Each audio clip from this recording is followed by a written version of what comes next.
Ya, baik kita lanjutkan ya, masih bagian dari pertama, project management dan konteksnya. Jadi kali ini mungkin akan kita bahas ya beberapa hal tentang project ya. Nah, yang pertama ya, jadi di sini sudah disampaikan bahwa project itu tidak bisa dijalankan dalam isolasi ya. Jadi project ini dibilang bahwa must operate in broad ya, jadi mungkin supaya lebih luas ya. Jadi nggak mungkin project itu dijalankan secara terisolasi dari apapun misalnya ya. Jadi kita harus memastikan bahwa proyek itu sebaiknya dijalankan secara broad biar orang lain juga lihat sebenarnya ya. Nah, project manager di sini membutuhkan untuk sistem thinking ya. Jadi di sini akan membantu untuk memberikan holistic view ya.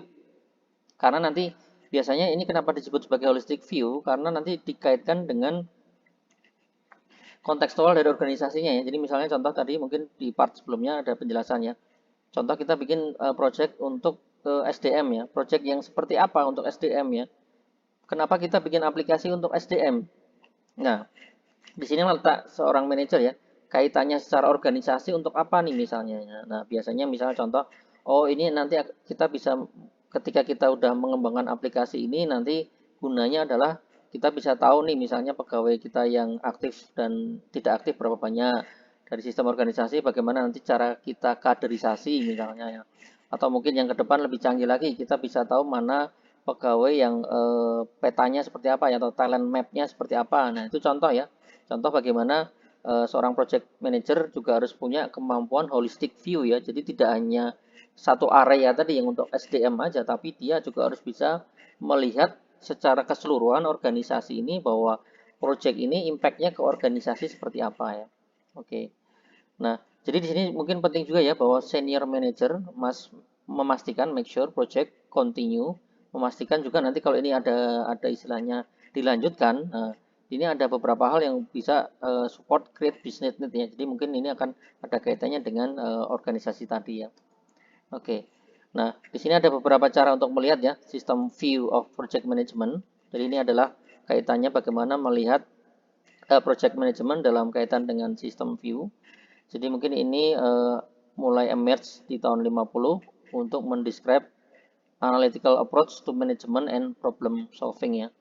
Ini ada beberapa bagian. Yang pertama terkait filosofi, model thinking about things atau system. Kemudian yang kedua adalah bagian analisisnya. Ini menggunakan apa? Problem solving approach-nya. Kemudian ini manajemennya ya. Manajemen di sini nanti terkait dengan mengadres ke bisnis, teknologi, organisasi isu sebelum kita membuat perubahan terhadap sistemnya. Oke, nah gambarnya ini ya, gambarnya ya. Jadi gambarnya ini adalah sebuah tree pair, jadi ada saling beririsan ya. Sistem manajemen. Jadi ini ada irisan sebenarnya ya. Jadi ada irisan dengan bisnis, dengan organisasi, organisasi dengan teknologi. Jadi kita akan lihat ya. Ini contoh ya, contoh simpel ya. Contoh misalnya di sini untuk kaitkan dengan bisnis ya. What will the tablet project cost the college ya? Nah, ini juga contoh ya. What will it cost student ya? Nah, ini biaya untuk student berapa ya? Nah, nanti terkait teknologi misalnya ya, contoh nih. Apakah tablet be based on Apple, Microsoft, Android, or another system? Jadi ini nanya ya pilihan teknologi mau pakai apa? Teknologi mau pakai apa? Kemudian aplikasinya mau butuh apa misalnya ya. Oke, nah kemudian kalau dari sisi organisasi misalnya ya, nah di sini dibilang apakah project ini cerita projectnya kalau nggak salah ini ya implementasi tablet untuk student ya untuk mahasiswa ya. Apakah tablet project akan mempengaruhi semua student atau mungkin hanya untuk tradisional student, student tradisional atau hanya mereka yang utama-utama saja misalnya. Ini dari sisi organisasi ini nanti untuk siapa nih misalnya. Oke, misalnya contohnya who will train student, faculty and staff. Nah, siapa yang akan mentrain mereka misalnya. Jadi ini contoh ya, tiga model sistem manajemen yaitu bisnis, teknologi dan organization ya. Biar kita bisa melihat sesuatu secara holistik, secara lengkap sebenarnya ya. Oke. Nah, pertama yang dilihat dari sisi organisasi dulu ya, organisasi structure. Jadi tadi di sini ya, organisasi. Dari sisi organisasi, di sini mungkin ada beberapa hal yang bisa dilihat ya, dari sisi fungsional misalnya ya. Functional manager report to the CEO, ini yang paling sederhana ya. Jadi kalau dari susunan kan PM itu biasanya kan masih di bawah CEO kan, maka dia akan report to CEO ya. Dari sisi project misalnya, program manager report to the CEO ya. Terkait dengan program mungkin sudah dijelaskan di part sebelumnya ya. Kemudian di sini ada matrix. Matrix nanti adalah susunan personel yang nanti bisa di ini ya, kita akan melihat ya. Secara misalnya kita melihat susunan per organisasi di bagian role-role ini akan kita bagi secara seperti apa ya. Oke, nah ini contoh ya. Contoh functional project and metric organizational structure ya. Jadi ini yang atas tadi fungsional, yang ini struktur secara project. Nah, ini struktur secara metrik ya. Oke. Kalau kita bicara fungsional, nah ini kurang lebih organisasi bentuknya seperti ini ya. Jadi ada CEO, ada Vice President Engineering, Vice President Manufacturing, dan seterusnya, dan mereka membawahi staff ya. Tetapi kalau kita bicara project, nah project itu kan sifatnya ad hoc ya. Ad hoc itu apa istilahnya? Kalau pas ada ya, nah nanti bentuknya seperti ini. CEO, nanti ada project manager A, berarti untuk project A, project manager B, project manager C, dan mereka membawa staff-staffnya ya. Nah, dari sini nanti bisa kita lihat matriksnya nanti seperti apa. Matriks itu gabungan dari ini ya. Gabungan dari ini. Nah, di sini nanti kalau kita lihat bahwa sebenarnya project manager ini ada di bawahnya program manager ya.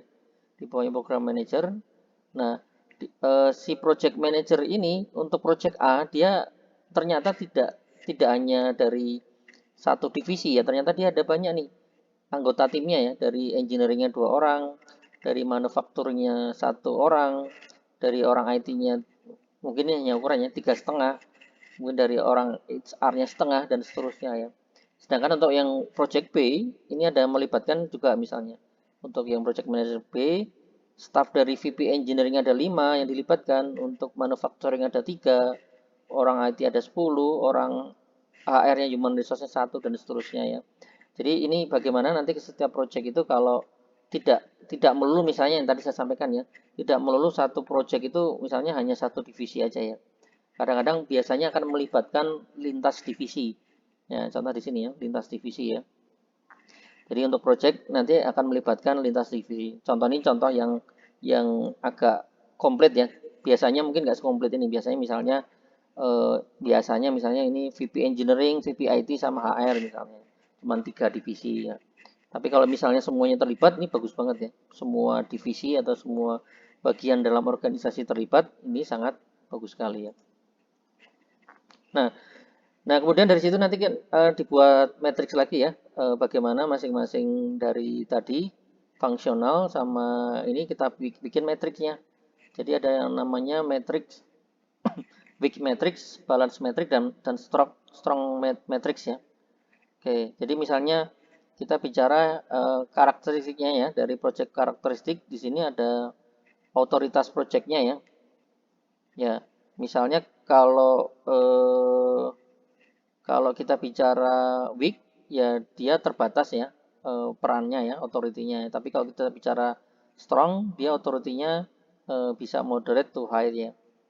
Kemudian yang kedua misalnya percent of organization personnel assigned full time. Jadi artinya gini, karena ini sebuah project, ada yang sifatnya di-assign secara full time, maksudnya berarti dia otomatis kerjaannya otomatis di project tersebut kan 100% kan. Tapi ada juga misalnya, oh kamu hanya spare 50% dari jam kerja kamu, berarti kan dari 5 hari kerja, berarti 2,5 hari kerja khusus untuk project ya. Sisanya mungkin nanti balik ke divisi masing-masing. Nah, ini bisa sampai seperti ini ya, bisa dilihat ya. Ada yang sampai 25%, ada yang 15 sampai 60, bahkan nanti ada yang sampai 85 sampai 100 ya. Oke. Kemudian di sini ada siapa yang mengendalikan uang. Nah, di sini juga disebutkan kan. Ada yang functional manager aja, ada yang campuran, ada yang project manager dan seterusnya ya. Kemudian nanti dari project manager secara kesiapan waktunya, dari kesiapan waktunya mungkin di sini ada yang part time sifatnya, kemudian di sini ada yang full time ya. Oke. Nah, ini contoh ya matrix ya, bagaimana organization structure keterlibatannya ya, keterlibatan dalam sebuah project ya. Jadi di sini ada matriks yang akan memperlihatkan bagaimana bagaimana si masing-masing project ini akan terlibatnya seperti apa ya. Oke. Nah, kemudian ini ada juga masih terkait dengan organisasi ya. Jadi ada namanya culture ya atau budaya ya.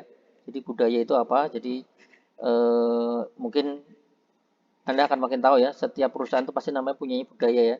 Dan biasanya budaya itu biasanya nanti akan terimplement dengan singkatan atau jargon-jargon tentu ya. Kayak misalnya kalau di tell you ada namanya HEI ya, Harmony, Excellence, and Integrity ya.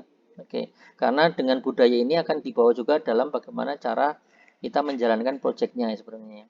Oke, jadi di sini disampaikan bahwa kita harus memahami budaya yang mungkin perlu di-inline-kan dengan projectnya ya.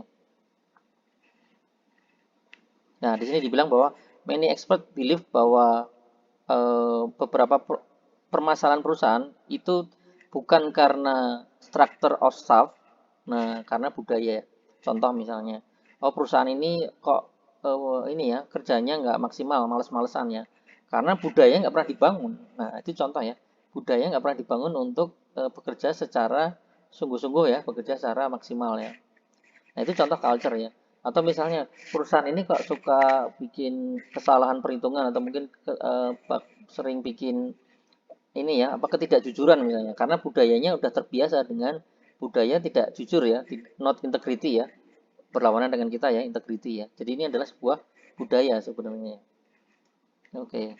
Nah, jadi di sini organization culture ini termasuk dibahas di PM yang agak unik ya. Karena ini mungkin penting juga ya, karena akan dibawa juga dalam sebuah project. Karena di sini dibilang bahwa disampaikan karena budaya itu adalah identitas perusahaannya. Jadi kalau organisasi identitas perusahaan. Jadi kalau misalnya ada perusahaan yang tadi saya bilang, oh perusahaan ini malas-malasan, yaitu identitas dia sebenarnya. Oh tell you itu budayanya adalah orang-orang yang bersemangat, harmoni, integrity, excellent. Orang-orang excellent kalau kerja ya. Itulah identitasnya orang tell you sebenarnya. Oke, group emphasize ya. Jadi ini penekanan grup kita lebih memfokus pada apa ya? People focus, unit integration, control, ada risk tolerance dan seterusnya dan seterusnya. Jadi ini karakteristik budaya yang ada dalam sebuah organisasi. Oke, nah kemudian di sini kita bahas juga tentang bagaimana manage sebuah stakeholder ya. Di part sebelumnya sudah dijelaskan stakeholder itu siapa aja.